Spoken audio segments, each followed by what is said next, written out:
Hello there, world of tankers. Welcome to the channel. I'm your host, Droodles Blitz, and I'm not the kind of person that normally has conspiracy theories. I think conspiracy theories are a little goofy unless you have proof.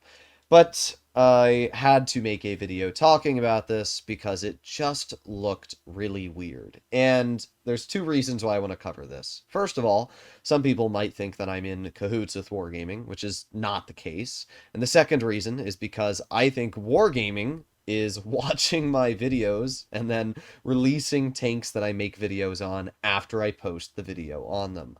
What exactly am I talking about? Well, literally a day ago, I posted a video on the FE201 Chieftain prototype, the most expensive Tier 9 in the game. Now, I have not posted a video on this vehicle in quite a while. I mean, I can scroll and scroll and scroll. The last time I posted a video on the tank was 2 months ago when it was released. Since then, not a single video on the tank has been released, posted, nothing.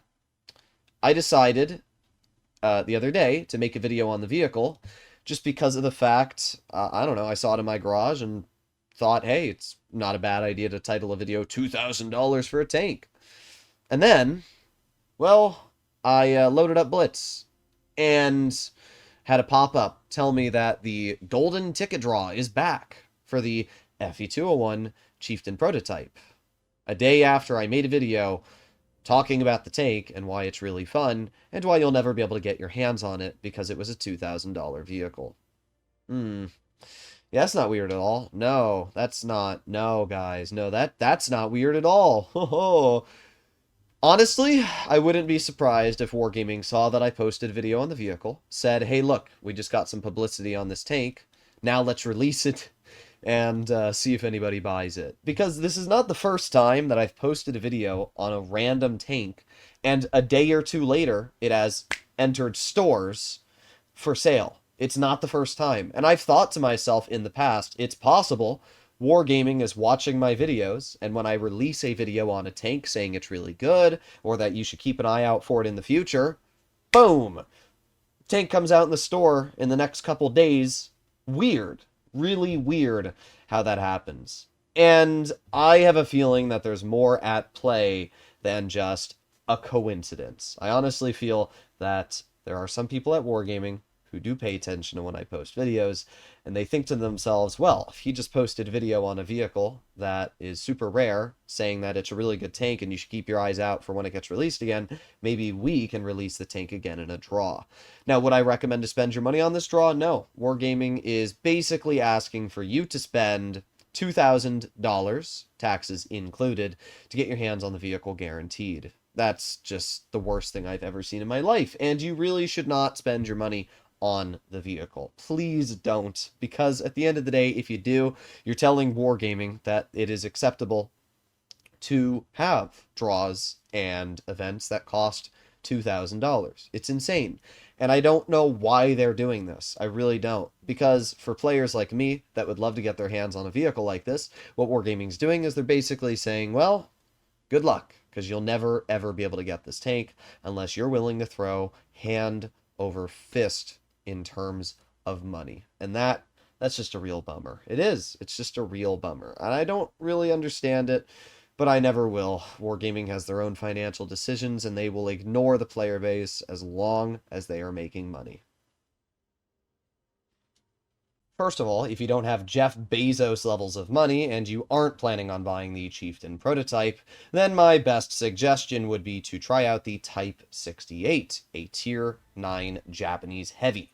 Type 68 only has about 100 less DPM, has much better premium penetration, more alpha, really good mobility, flat better armor, and honestly is kind of a better tank in most areas, especially because you can run either improved mobility or better gun depression. This game I've decided to run more mobility just because it's a little bit more fun in certain circumstances. But yeah, the Type 68's an absolute beast. It also grinds to one of the best Tier 10 heavies, which is the Type 71. So if you are a player who isn't going to be spending money on this, then I would recommend just to try the Type 68. With that being said, a brief side note, if you are somebody who is going to be spending $2,000 to get your hands on the Chieftain prototype draw, Hear me out. Hit me up on Discord and become a channel sponsor. Because if you got that much money to spend on the game, you might as well give it to me as well. So I can, I don't know, make videos on tanks or something, bruh. Let me make videos gambling for the AE Phase 1.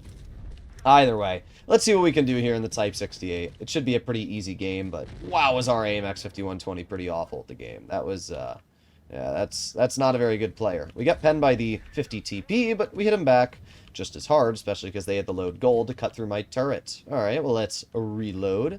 Let's aim it on the action, and this is that very good premium pen. Of course, our shell had to go into the one red spot, but I don't really care. T-49 is not a threat, even in the slightest. We're going to move up over to the A-tac so we can get some damage into that player. There you go, nice 449. I'm not sure why this A-tac is even here, to be entirely real. You're in a light tank, and you're not playing the best in that light tank either. Half your health is already stripped away. You can see that great damage per minute this thing has as we rip into the enemy without too much effort. Ooh, a 527 high explosive into the A-tac. Just like that, I don't think that player's enjoying our company. But you know what? Ooh, that's what I thought. That's what I thought. Back right in the cover.